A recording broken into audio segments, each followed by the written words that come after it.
The Gogan Podcast.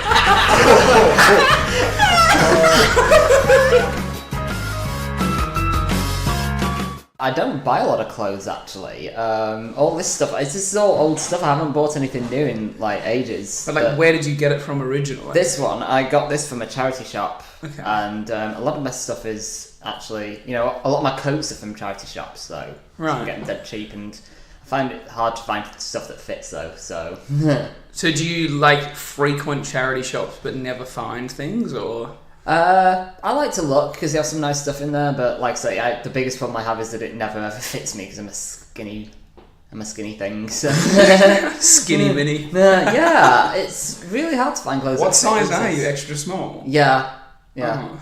Yeah, or sometimes extra small. Or sometimes I just give up and go to the kids section. Really? Yeah. Have you purchased children's clothes? Yes.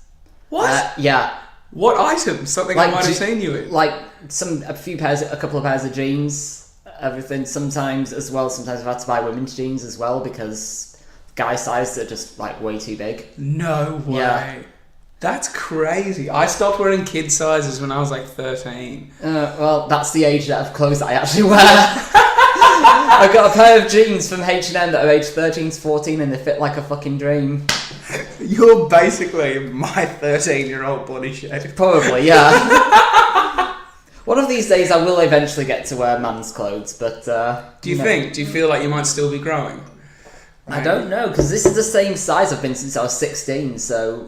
Yeah, literally I haven't put on any weight since I was 16. Do you eat well? Yeah, I eat loads. I just don't put any weight on, but we're all dead skinny in my family. Okay. My mum, my sister, my auntie, we're all, really thin. All the grandchildren, all the cousins on my nan's side, we're all, wafer thin. What are your family dinners usually like? What do you guys have? Simple. Well, with simple meat and 2 veg kind of people, really. Classic England. Yeah, classic English, yeah. Classic Northern. Yeah, absolutely. Why mess with the classic? Why mess? What would you say is England's national dish for you, personally? So I know people say it's curry, but... It's either got to be fish and chips or bangers and mash. Really? Yeah. Do you eat fish and chips? Yeah. I definitely prefer bangers and mash, though. Okay. Yeah. You're going to make a sexual joke about bangers I could do. I was thinking of some. I was teeing it up for you. Yeah. Just smack it over. Oh, look, we are joined by Andrew Grogan, Manchester's gayest gothic comedian. I'm going to say I could be the gayest comedian, but then there are others. There are other gay comedians. Yeah. Do you feel like you're turbo gay? Do you feel like you're really good at being gay? No, not at all. Really? No, I'm good at the whole part of shagging men. Okay. That kind of part. But, yeah, I'm clearly campus Christmas, but there's a lot of, gay stereotypes that I just don't sort of conform to. Like what? Well, the goth thing for a start. Okay. Eyeliner, nails and dark clothes. I went on holiday to Gran Canaria once with a load of my gay mates, and they were all in really bright... coloured clothes, Top Man and everything, and then there was me in skinny black jeans and a really dark top in Gran Canaria, yeah. What attracted you to the gothic look? I don't know, I think it was when I was about 13 or 14, we didn't play a lot of music in the house when I was growing up, so I sort of had to find my own way with music, and everyone's like, have you not heard of these people, have you not listened to these people? I'm like, because we never played any music in the house. So what are these people? What are the examples? I don't know. I think the thing for me was I watched, when music channels actually used to play music videos back in the day. Mm-hmm. I saw a My Chemical Romance video once, and I was like, wow, I loved the aesthetic of it all. It was all really dark and gothy, and black clothes and white faces, and I was like, that's what I want to look like. I think I was like, oh, something about it just felt right. I found my niche.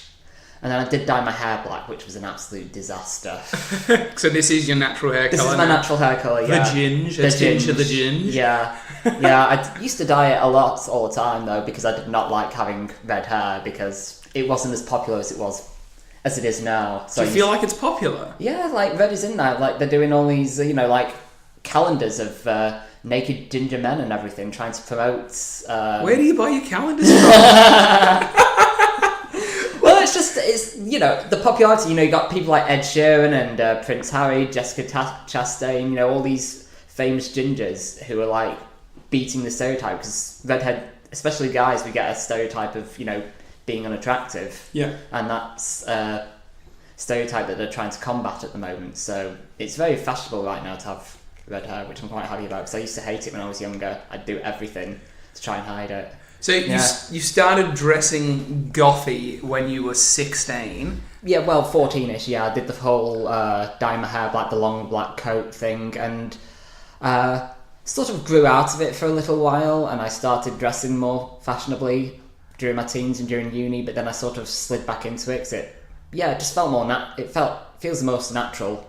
So do you own, like, what I would term as regular clothes, or the only things you own? Yeah, I own regular clothes, because I like fashion and style, so I like to mix it up a little bit. You know, I've got some bright coloured stuff as well, but I just sort of, like, at home, what do you wear? Pajamas. Just t-shirt and tracky bottoms. Mate. Just can't. Yeah. But like, you know, normal everyday stuff. You know, I can wear just a normal pair of jeans, Converses, and t-shirts. Yeah. But you know, I just like to mix it up, different styles up as well. I like vintage stuff. You know, I like the sort of gentlemanly look, like with waistcoats and that. So yeah, I like to mix it up, but the gothic thing is where I feel natural, dark clothes. That's where I feel like where it feels right. And you work in a costume shop. Yeah. Do you think like that industry attracted you based on your interest in appearance and fashion? Yeah, well, because it's a specialist retailer. They do like people with alternative looks. So a lot of people in those shops will have lots of tattoos, lots of piercings, lots of dyed hair, different styles of fashion, because it's a creative space, so they want people to be creative. Right. They want the people to be creative, and they want them to look, you know, creative as well. So do you feel like do you really enjoy being in there? And like, yeah, it's a lot of. I imagine it's just like playing dress up with people all day. It's a lot of fun, because it definitely allows you a chance to be creative more than most retail environments.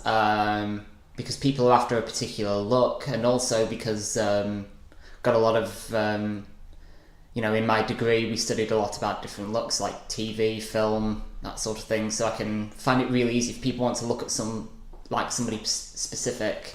I can find the things that they would need to make it look as close as possible. And are costume shops still like popping off like they used to?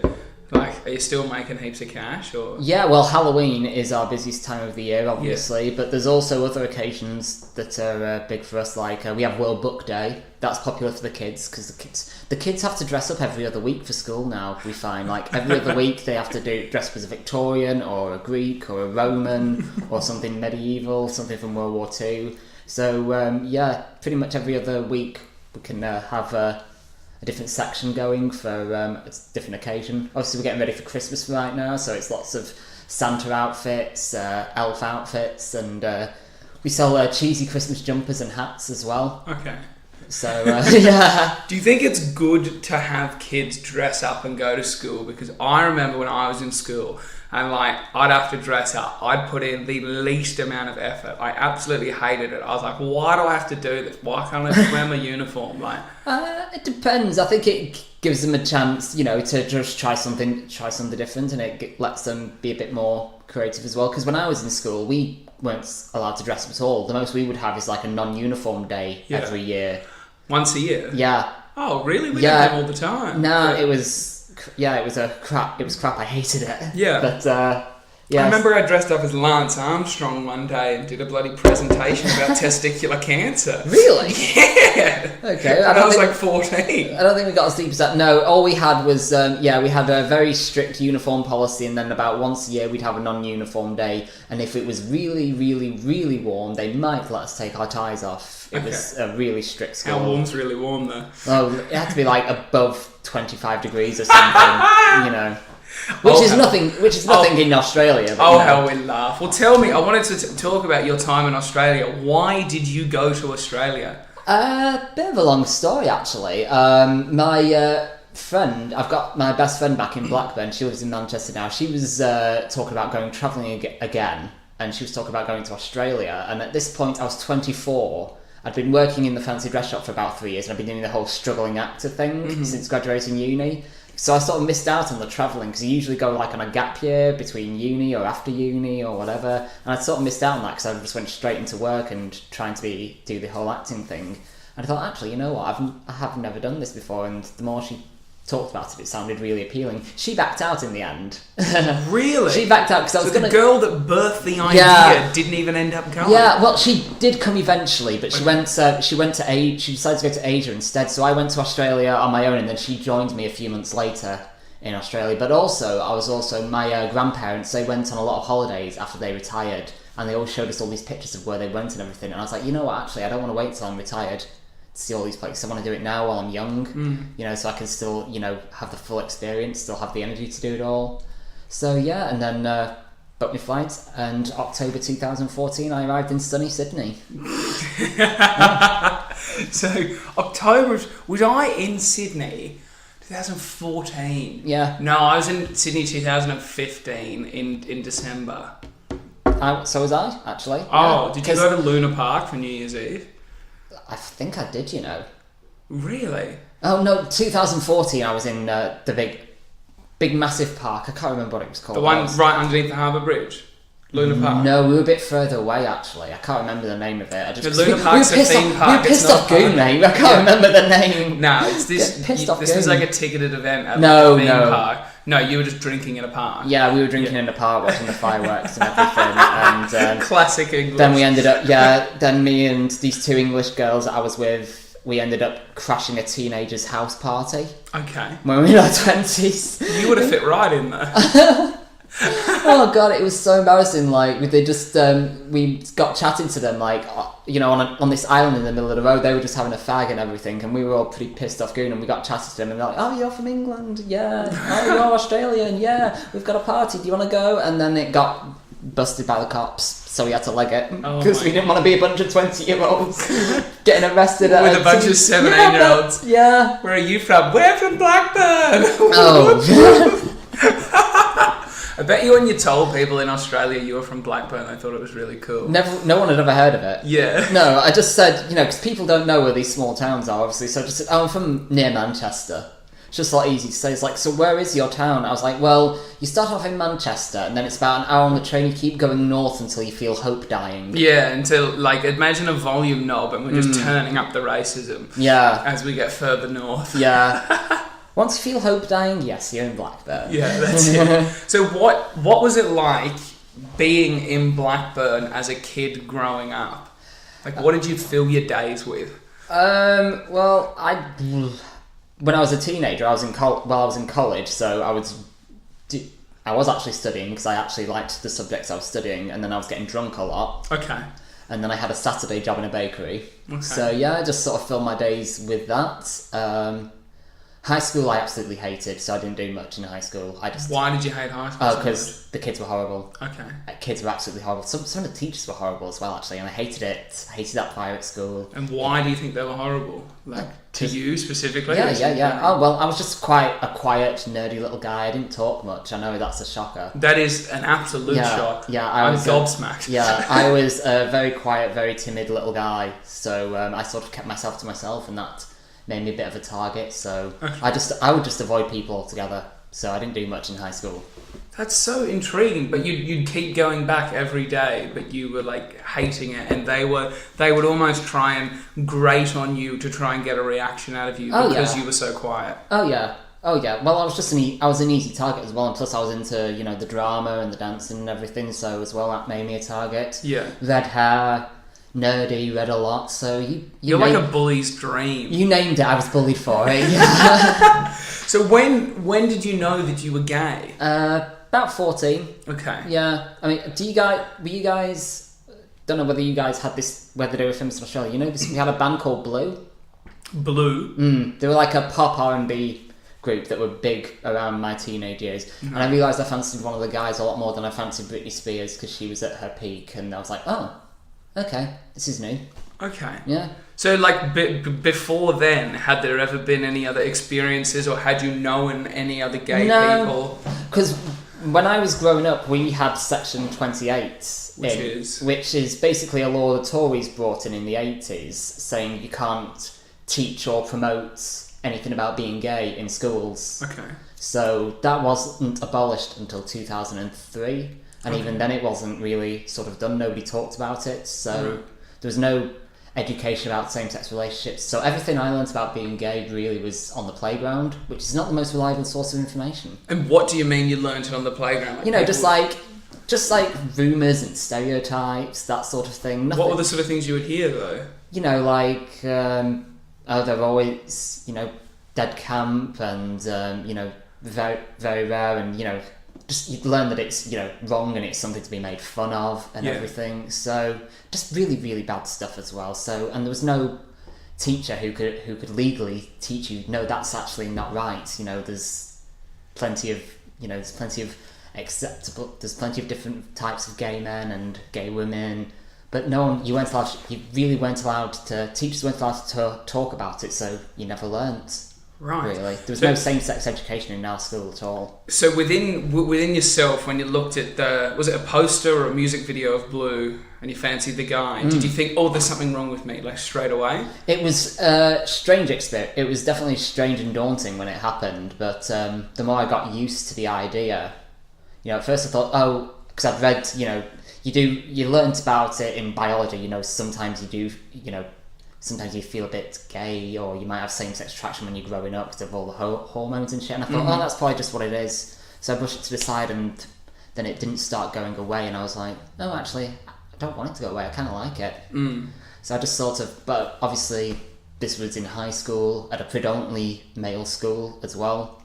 So definitely had to keep it quiet. There were you couldn't be openly gay back then in high school. Question for you. Anyone that you went to high school with, had they come out as gay since they've left? Was there any other person that was going through that same experience, but they were also keeping it quiet, that you were aware of? There was my high school boyfriend. Okay. Yeah. I don't know what he's doing now. We did not end on the best of terms, so I don't know what's going on with him.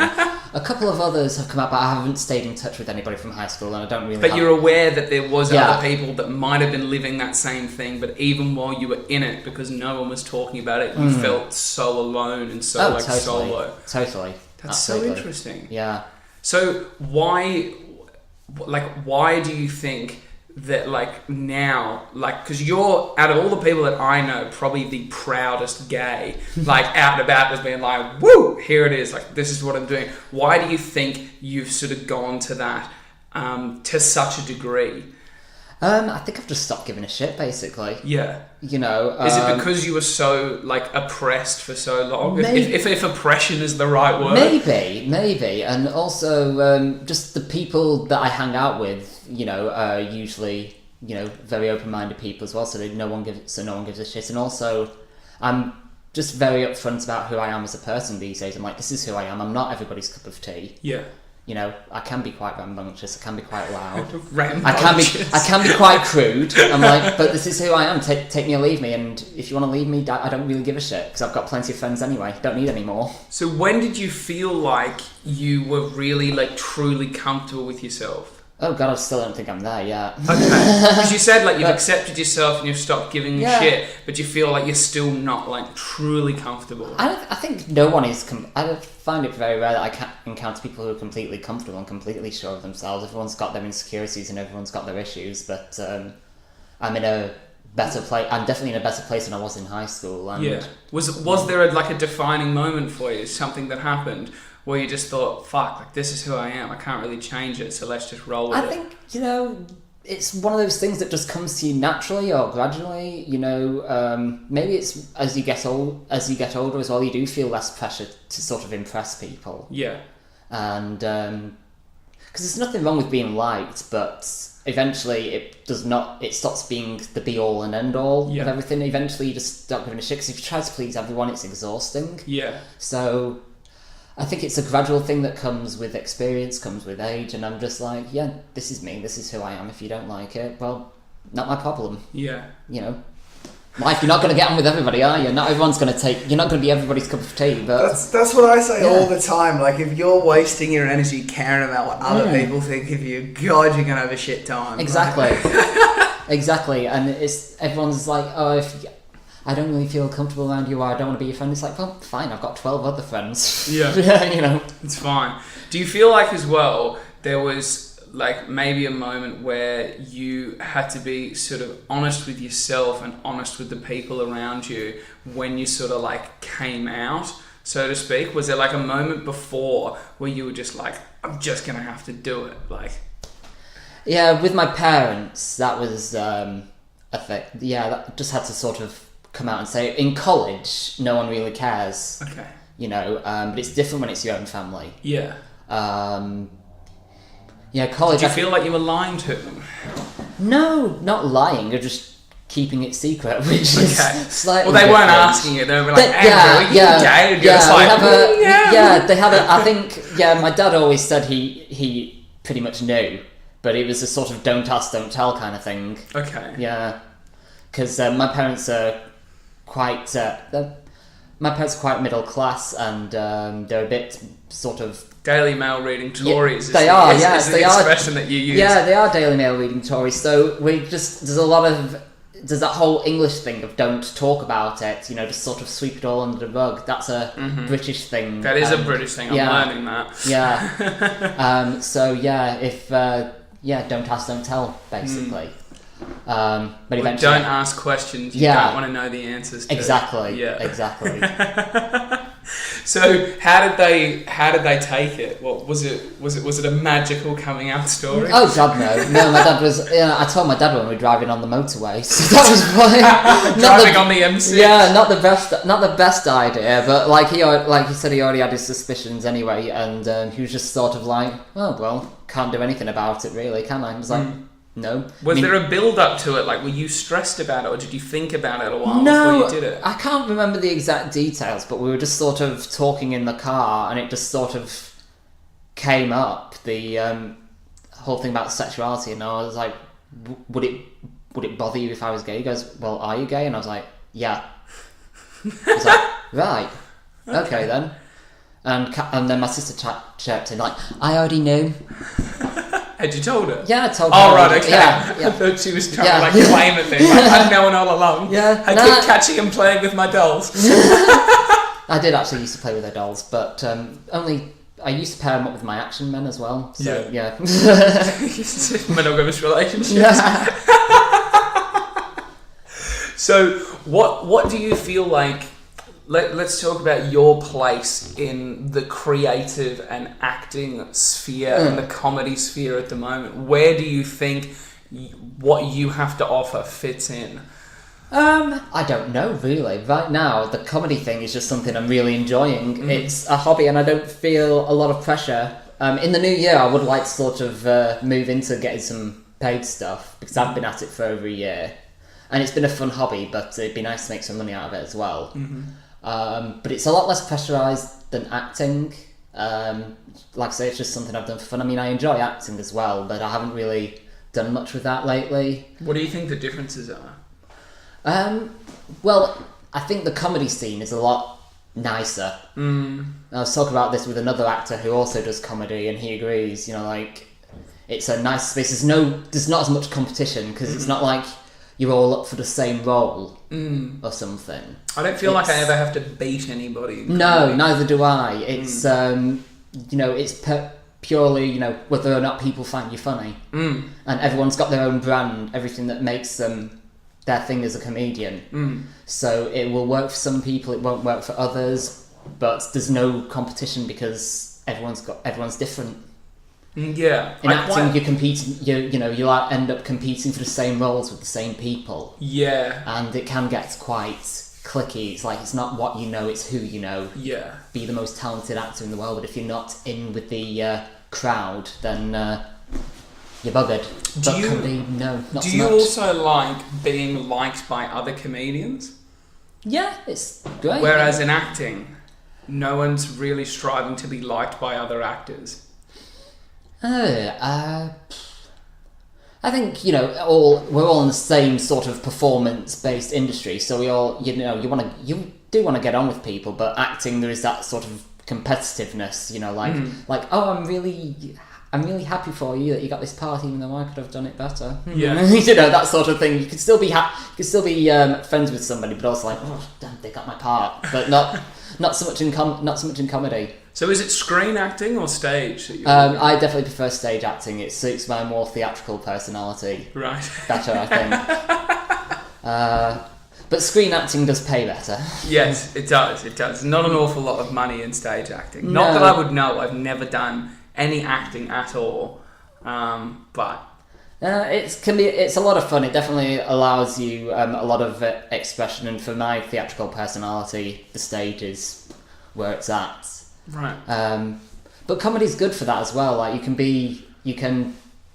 really be yourself, and you can also exaggerate it a lot, which can be great for comedy as well. I was saying to Anna Spark the other day about like how I am on stage and how I am on this podcast, and then how I am just in day-to-day life. And I was like, there is a slight change in the way I say things or the reasons I say things, because one, it's for entertainment value, and two, in the back of my mind, I'm conscious there's an audience. So like I might not say something that I would if we weren't being recorded right now. And there's like that little thing, but I am like sitting here now feeling like I'm being the truest version of myself, but there's certain things that I won't say to you that I might say to you off mic. Yeah. Because, you know, we're not being recorded. Do you know what I mean? So it's like that consciousness. Whereas for stage acting, do you feel like you don't have that much freedom to be yourself, or do you like the idea of being someone that's not you, and you're not Andrew anymore? It's a mixture. I mean, for me, acting, you can be someone completely different, but you also bring yourself into it, your own experiences, in order to make it genuine. But a lot of roles, I used to go for the similar sort of roles, because that's what I'd typically get cast as. Like I was always the nerd, or I was always the really posh guy, the aristocrat. And you need to be able to pronounce it to go for the role. I'd be the really camp gay guy, and sometimes I get to play the evil character, which was always a lot more fun to play. Yeah. And you could just you can definitely, it can be very cathartic when you're playing the villain role as well. Do you feel like you are evil? No, some people have called me evil before, but because I feel like you're very nice. But on stage, or like when I see you like interact, you sort of like the idea of like pretending that you're a bit evil. But like, is that fair enough? I think definitely I have a dark side, and maybe on stage as well I can say some of the darker things that maybe I wouldn't necessarily say to people as we are talking now, or just when we're not being recorded. Yeah. So being on stage gives you that excuse, because you're just trying to make people laugh. Yeah. And sometimes it'll work, sometimes it won't. I feel like you're the sort of guy, if you saw a person drop their wallet, you'd give it back to them. Depends if anyone sees me. Depends if anyone sees. You're terrible, man. I gave I spotted it. My girlfriend gave it back. We were walking through the Christmas markets last night, and this woman had a baby over her shoulder. The baby had a scarf on, and the baby had ripped the scarf off and threw it on the floor. I was like, oh, get the baby back and scarf. And I was like, oh, it's such like a, you know, like as if I'm going to take the baby's scarf, but I was so concerned that the little baby's neck was going to be cold. I was like, Hazel, get the scarf. Like, the woman was like, oh, thank you so much. I was like, no problem. You keep that baby's neck warm.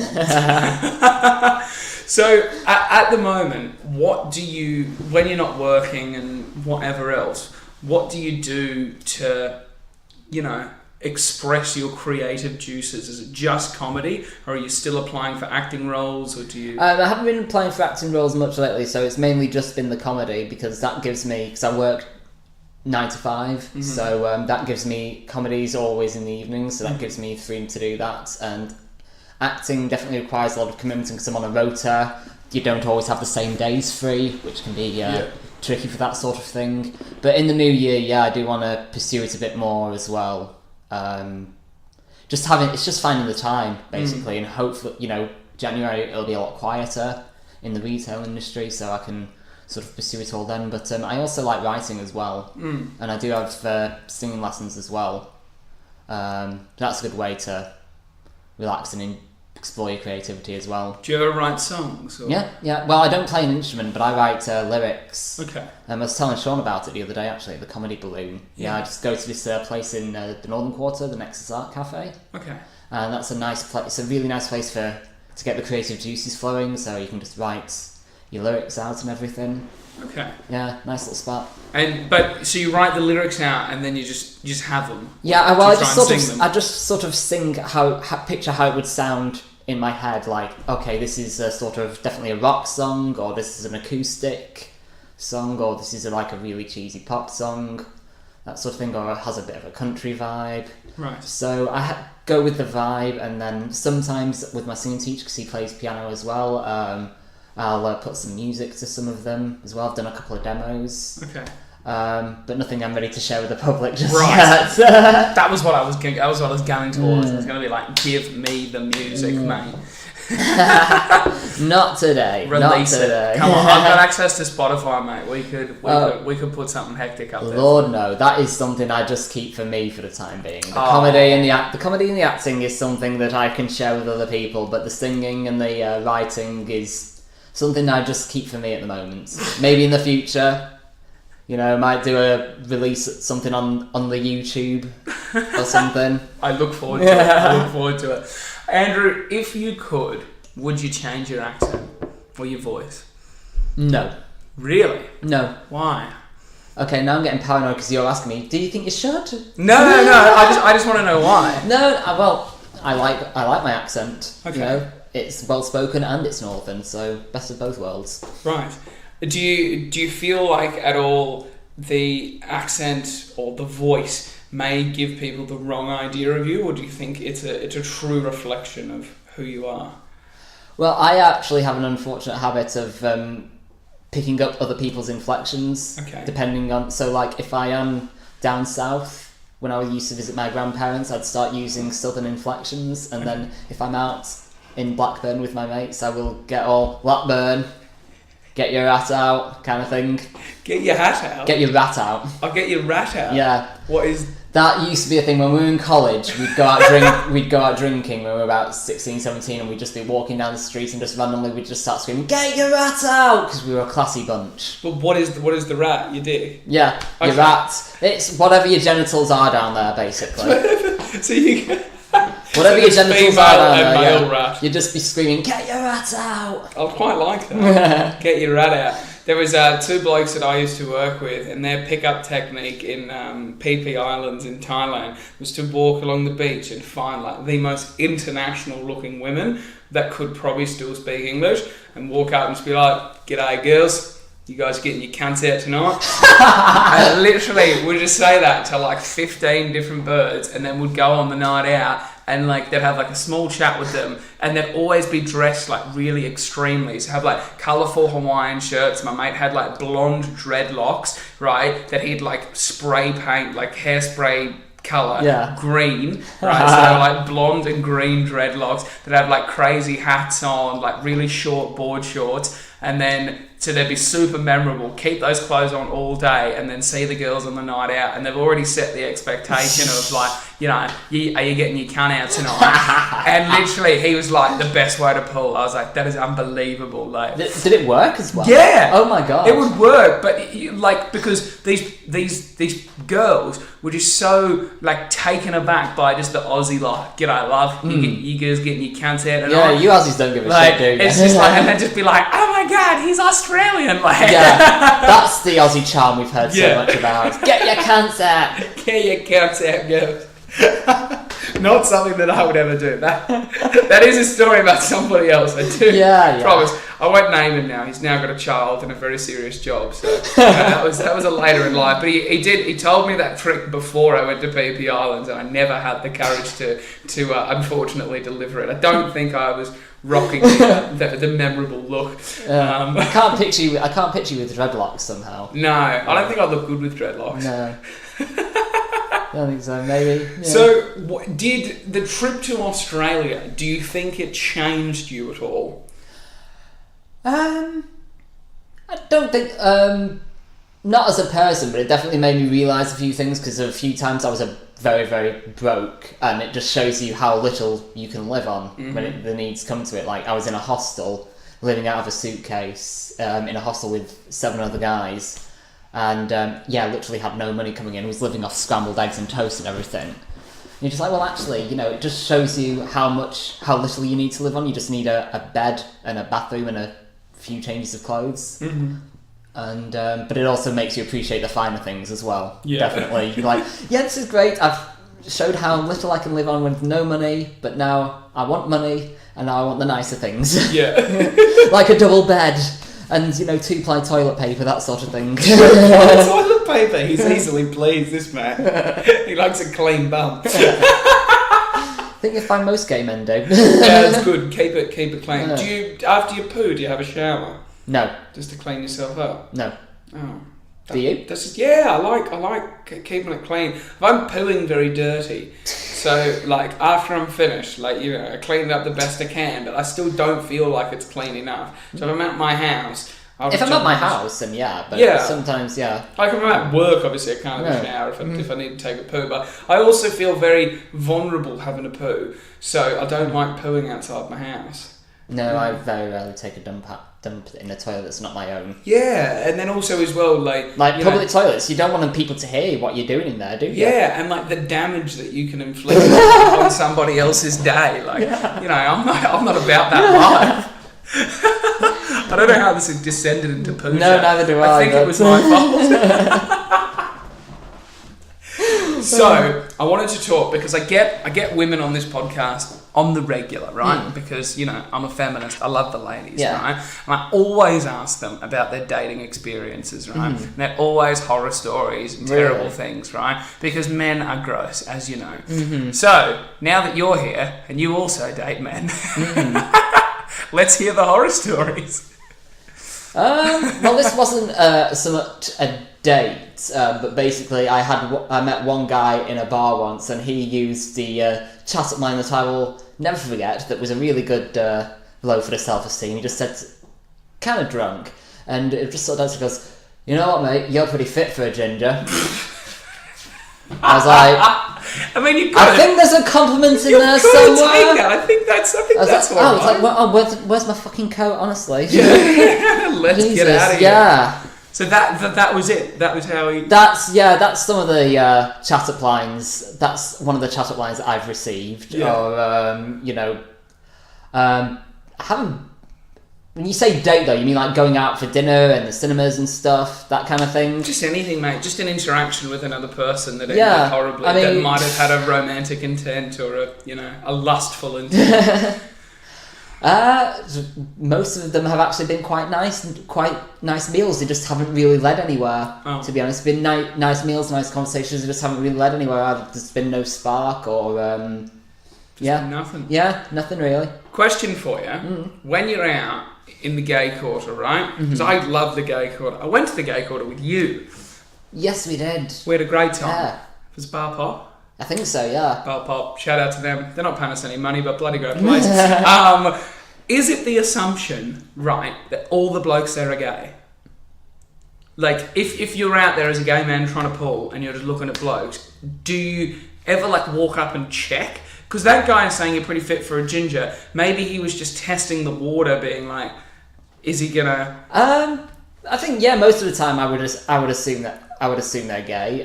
So you never do a water test. You never do do you like blokes? No, well, I'm just you could just usually tell. If you just start dancing with them and everything, you can usually tell by the way they dance as well. Yeah. And if they're not all about the the close dancing, the bumping and the grinding, then you can either they're not interested or they might be straight. Right. I did spend I remember I spent an hour dancing. This was way back when I was dancing with this guy for ages. He was really, really cute, and he checked me out from across the bar and everything, and then he came onto the dance floor, started dancing and everything, and then I went to sort of move in after we'd done the dancing. You're on the dance floor, you just sort of move in, and he was like, sorry mate, I'm straight. I'm like, well, that's just a waste of my fucking time, isn't it? I spent an hour showing you my best dance moves and everything, trying to get a vibe going, and he's fucking straight.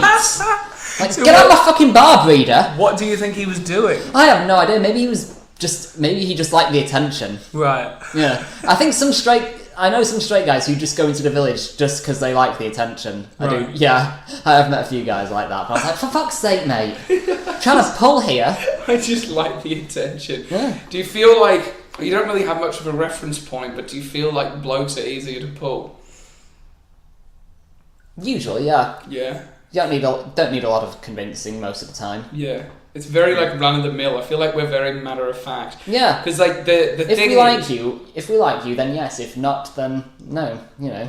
I think the cool thing about gay blokes is they're still blokes. You know what I mean? They're still just like, this is what I want. It's all to the point. Yeah. And like they can be a bit more sensitive and a bit more emotional, but like not as much as ladies are. Yeah. Like there's not too many like mind games and like. Oh, there can be mind games. There can be mind games. Yeah. Gay men can play mind games as well. Okay. You know. Well, straight men can play mind games as well, Yeah. but I feel like it's a lot more reduced because you're still blokes it's at a lot. the end of the day. It's a lot more. It's a lot more direct as well. Yeah. You know. That's why Grindr's so like Yeah. scary to me. Have you seen Grindr? I've seen like screenshots. Yeah. I think you've shown me some screenshots on Grindr of like old like 40-year-old guys just being like, I want to post a letter in your mailbox or something. Like.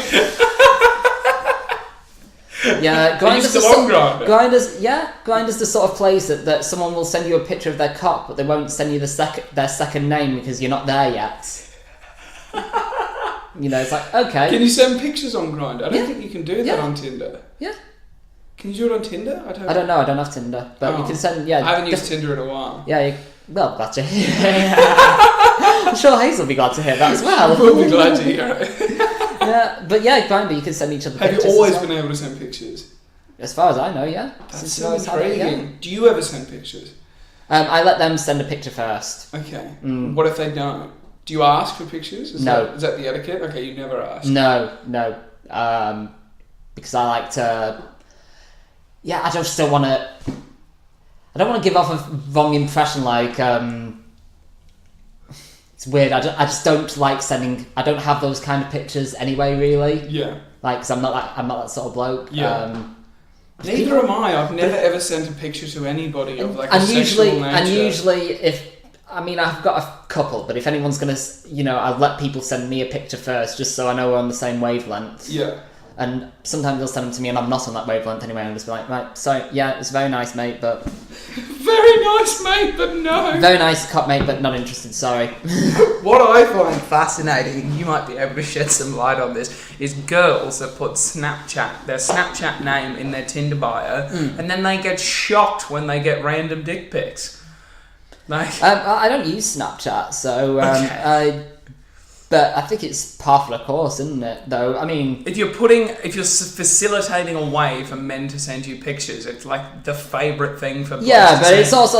it's also like, guys, come on, not every woman immediately wants to see a picture of your junk. Yeah. Yeah, so there are two sides to it. I mean, don't just automatically think, this girl's fit, I'll send her a picture of my cock. Do you think that penises are good looking? Depends on how well kept they are. Interesting. Because I don't find them that attractive, and I don't think many girls find them that attractive either. Like, they're not an attractive piece of equipment. It's so brash. I'm just out there. It's just like, boom, there's a rod. I definitely think women can definitely be a lot more aesthetically pleasing to look at than men. Yes, definitely. But I'm attracted to men, so obviously I'm gonna go down the rod route. Yeah. but there are things you can do to make it look nice. I mean, women can make their boobs look nice by wearing nice bras and whatever. Yeah. Guys can do the same thing. Keep it clean for a start. Yeah. Don't let it overgrow. Yeah. Don't let it overgrow. All he's doing now is just hovering his hands over his Do some manscaping around there, guys. It's all about the manscaping. Yeah, the manscaping. I mean, it's 2018. Men can manscape. You want to keep it nice and tidy down there. You'd expect a woman to do that, wouldn't you? Yes. To keep it tidy down there. Nothing wrong with men doing the exact same thing. I mean, I've seen some pictures and I'm like, where is it? I can't see it amongst the foliage. Where is it? Yeah. Like, she's like, mate, it's 2018. You got to do some manscaping. It looks like Sherwood Forest down there. So, where do you see yourself in like a few years' time? Dead. No, you're not going to be dead. I'm not going to let you die. Is the plan to have children? Is that an interest to you? No interest to you ever? No. I thought about it a long time ago because I've always had this question with myself. Like we are raised to always think we'll grow up, we'll get married, and we'll have children because that's how society works. That's what society teaches you is the norm.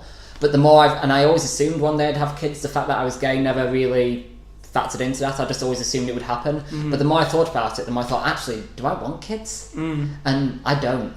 I really don't. Like, I'm far too selfish of a person to have children. Do you feel like that will change? Maybe, but my dad was 37 when I was born. So if going by that model, I have got a few years left. But I just don't really. I don't think I have the patience or the temperament to look after a child. Plus, like I say, I'm selfish. And there are far too many selfish people who have kids when they really shouldn't, because once you have a child, all your needs go out the window. And until you're ready to put somebody else before yourself, then I don't think you should have a child. And I'm just not there yet, and I don't see myself ever being in that situation where I'm ready to put someone else before myself. What about if you got into a relationship? You still wouldn't put them before you?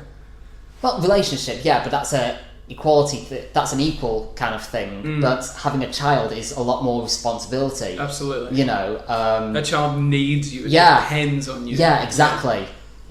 And everything that you want or you need to do goes out of the window because that child comes first, and that's how I think it should be. And if you're not ready to do that, then don't have a kid. Because I'm just not in that place, and I don't. You should see do myself... some motivational talks at schools in Blackburn. And I don't see myself ever being in that situation. My ideal setup, I've talked about this time and time again, my ideal setup would be living with my long-term partner / husband, nice apartment somewhere in the city, going on holiday 2 or 3 times a year because we've got disposable income because we don't have any kids, with our respective careers that we both enjoy, and just sort of being the cool uncle to my sister's kids. The cool gay uncle. The gunkle. The cool gay uncle. I can just, like when a kid's 15, he comes knocking on my door saying, "Oh, Mum's driving me mad. She won't leave me alone." Be like, "Come in." Give him a beer. Give him a beer. He's 15. Yeah, mate, have a beer. Go on. I can tell you some stories about your mother. Yeah. I lived with her for 18 years, mate. I got stories. Is she older or younger than you? She's younger. Okay. Yeah. Right. And is she on the path to having kids, or has she had some? No. She's 25, so okay. And she's just started out being a police officer. So I think kids are the furthest thing from her mind right now. Okay, but later on down the track, maybe.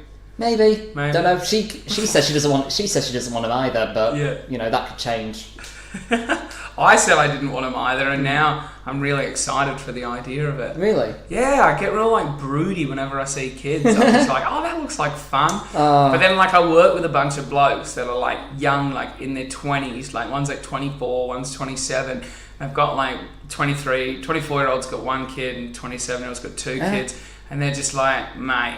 Hold off for as long as you can. They're just but I'm maybe they're doing it wrong. Maybe I'll just do it better. But maybe. But fortunately for me, I'm not gonna get somebody in the family way anytime soon. So I've got the time, so I can choose when the time is right. That's one of the advantages about being a gay parent. You can choose when you want to do it. Yeah. There's no accidents. Yeah. Really. But I just don't. I don't see it, to be honest. I did want to ask you as well. Sorry to backtrack on the gay stuff. But have you had any experiences with girls to know that that's not what you're after? I've snogged a few girls. Did you snog a girl at a church car park or something? Was that maybe?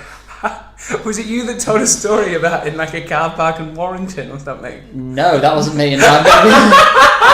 I've never been to Warrington. I might have snogged a few girls because I drank a lot when I was a teenager. There were a lot of drunken things. If anyone knows who snogged a girl in a church car park in Warrington, let me know. Was it Jamie Hobson? It could have been. No, I've snogged a few girls. I felt a few boobs, but the furthest I've gone with a girl is that far. Okay, 3 fingers. Yeah, because I've got really small hands. So yeah, that's it. Yeah. I was like, well, I didn't know how many hands were supposed to go up there. No, just one hand, mate. No, this is not a hands thing. It's not a push together and dive in. Shows what I fucking know, doesn't it? It's definitely, I should just stick with blokes then, shouldn't I? I feel like blokes are a lot easier as well. Like, Yeah. the one thing that I'm curious about, and this might put me in a precarious position, but I feel like blokes would give the best head. Because Depends. Really? Oh, yeah. Set me straight, because it is something I'm wondering about. And it's not something I would be keen to experience or enjoy, but it's something that I think about being like, Well- we're familiar with what's happening, you know. Whereas the only time that a girl is like, you know, handling the equipment is when it's go time. So they're learning on the job, whereas we've got a lot of downtime to practice, you know. It's like going to the gym in your house. Yeah. Well, yeah, hand is one thing, mouth is another, because we can't get down there unless we're really flexible. Okay. To do it ourselves. But, no, just, again, it depends. Some guys are good at it, some guys are not. You know? I've had to that's actually made me feel better. I've had to tell a few guys, mate, watch the teeth. Watch the fucking teeth. Watch the teeth? Yeah, come on, you've had to tell a few girls that, surely. Yeah. Teeth placement is important. Yeah. With that. Thinking about it. Yeah. I've had too many like bad experiences, but in my head I'm just like, there must be someone out there that is just like unbelievable at this. Like, I'm always reaching for better. Even when the days are good, I just feel like there's a man out there that knows what's going on. Why am I saying this? You know how I said I was conscious this is being recorded? It's all gone out the window. There was. I've had some pretty wicked experiences from guys, and I've also had some not so much good experiences of guys who are like, all right, yeah, this is good. Get off me now. Thank you. Go away.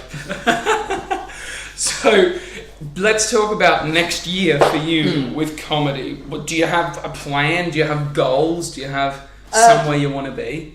I'm just going to sort of branch myself out there a bit more, you know, going to other places outside of Manchester to gig and get in touch with a few people who have been recommended to me for, you know, paid spots and that sort of thing. And, just go with the flow, really. I'm not, you know, pursue it, but not, you know, run myself ragged trying to do it. Yeah. Because you can get into quite a like depressed or like helpless or like self-pity type state where you set all these real high expectations, and because it's in your hands but it's not really in your hands in a way, you can sort of like burn yourself out just being like, fuck, I'm not good enough. No, well, I definitely think without tooting my own horn, I definitely think I'm good enough because I've been doing it long enough and consistently I get laughs. So I definitely think I'm doing something right. It's just trying to branch it out there to a wider audience. Put the effort in to reach more people. Yeah. Yeah. So that is something I'm consciously going to try and do next year. I definitely would like to win Beat the Frog at some point because I've done it 5 times and each time I've lasted the whole 5 minutes but I've never actually won it. So that'd be a nice little thing to do. Definitely. Last time I sort of beat the frog, it was when Anna Sparks won it, and she only found out because I'd called her. I was like, you know, you're supposed to be on tonight. She's like, oh shit, and then she bloody won the thing. I was like, this is what happens when you're nice to people. I love you, Sparks, but for fuck's sake. Fucking Anna Sparks. And she went on to win the World Series. I know, but I fucking love her though. I love her so much. She's the best. She is fantastic. Yeah, we were talking about her and going to Australia at some point, because I said I'd like to go back, and we were talking about going down there and just sort of doing a few gigs and whatnot. When she goes back, that would be amazing because that would give me a chance to go back to Australia and see how the Aussies react to my humour. Because I've got some Aussie. Did you not do stand up in Australia? I tried to once when I was on holiday down there, but they sort of effed it up, so I couldn't go on. But I was on holiday anyway, so it wasn't a big deal. But I have got some Australian material prepared because I spent a year down there, so I got pretty familiar with the culture. So I do have some.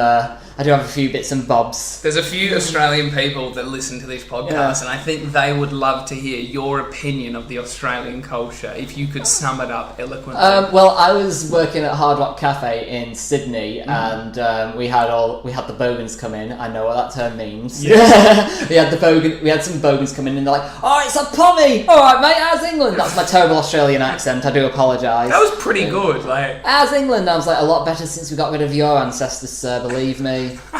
That's so not true. You guys literally made the biggest mistake. Like, Then, just other things like, Sydney bus drivers, like boy racers. Aren't they? Have you ever been on a bus in Sydney? Yes. Yes, I come off covered in bruises, like I've just been on a date with Chris Brown.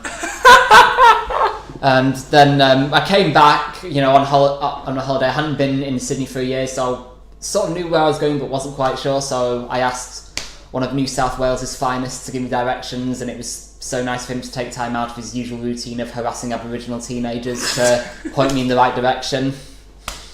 Oh my god. Well, if you like that, there is much more where that came from. Now I need to promote this for you because you won't do it for yourself. But if you search Andrew Grogan live at Hot Water, you will see one of the best performances I've ever seen you do. I was so happy. I was like, oh yes, he's doing it. So well done, mate. That's a great performance, and it's great that that's out and you can send that to people. And that is a true reflection of you. That was doing those bits that I've seen time and time again, and them just being perfectly timed and executed. And the audience was right on board with you. Yeah, so thanks. that was good. That was good of you to do. If people want to follow you on the socials, do you post gigs on a page? Or? I usually just post it on Facebook. So and I'm usually put on, if you're putting me on one of yours or Dan's doing his, my name's usually on there. So, but I usually just make people aware of it on Facebook. So if you're on my Facebook, feel free to add me or. Will you take random ads? Will you? What? Will you take random ads from people? Like if someone just adds you and you don't know them? Probably. Good point, actually. Really should get Twitter. Maybe you should get a page or something, or an Instagram. Yeah. Have you got Instagram? Yeah, I do have Instagram. What's your Instagram? Red89. Red89. Yeah. Change it to Red69. Grow up. No, 89's the year I was born. So. Yeah, that's boring though. It's just 20 years off 69. Yeah, but you don't want to. Yeah, you don't want to go on my Instagram though. There's some pictures on there. I don't want people seeing much too. Really. What are they? Oh, I went on a nude beach once. Okay. So there's some pictures of my backside on there. So if you want to check out my butts, go on my Instagram, Well, that is a forward sell if ever I've heard one. Go check. And there was a time I got really drunk and started dancing in a fountain. So that was fun. I did enjoy that. Yeah, it was 30 degrees in Berlin though, man. There was not a wind anywhere, and it was. Yeah, I need to cool off. It was really hot. That's right. And it was Pride Week, wasn't it? It was. Well, you weren't just a man dancing in a fountain. No, I thought the parade was to welcome me, but it turned out it was for gay pride, so... Yeah, that's fine. You are a prideful gay, and you should continue to be that. Well, look, if you are a Manchester comedian or surrounding areas and you want to get involved with comedy, Monday nights, Shark Comedy at Holdfast.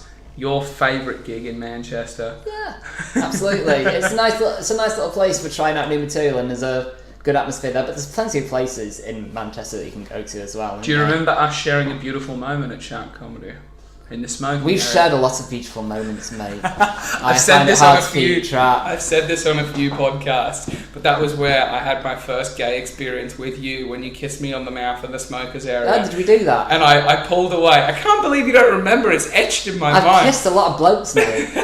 I pulled away and you said, "Did you enjoy that?" And I said, "No." And then you gave me a hug and said, "Congratulations, you're straight." Which I thought was quite fun. Yeah. No offence to you, but I hated it. Tuesday night, if you want to get on... Some people don't know a good thing when it's at them. Oh, gosh. I'm doing the promo. Or sticking their tongue down the throat, whatever. Tuesday night, if you want to get on Belly Life Comedy, which is at the Dive Bar in the Northern Quarter, message Dan Baines. I'm there this Tuesday. You are there this Tuesday. I'm also there this Tuesday. Yeah, you know what that means? Double act! Wednesdays is Comedy Balloon. Email Jason Cook if you want to get involved. Thursday is open sign up. Anna Spark presents Comics Anonymous at Joshua Brooks. And if you're a weekend wanderer and you want to get on Giggle Gang Comedy at the Binary Bar, send me a message. Matty fucking Shaw. What a legend. And we have done 1 hour of podcasting, mate. Sweet. Time flies when you're having fun. Any final messages for all your fans out there? Love you guys, come see me. I'm the gay guy with the eyeliner. There it is. Thank you, Andrew.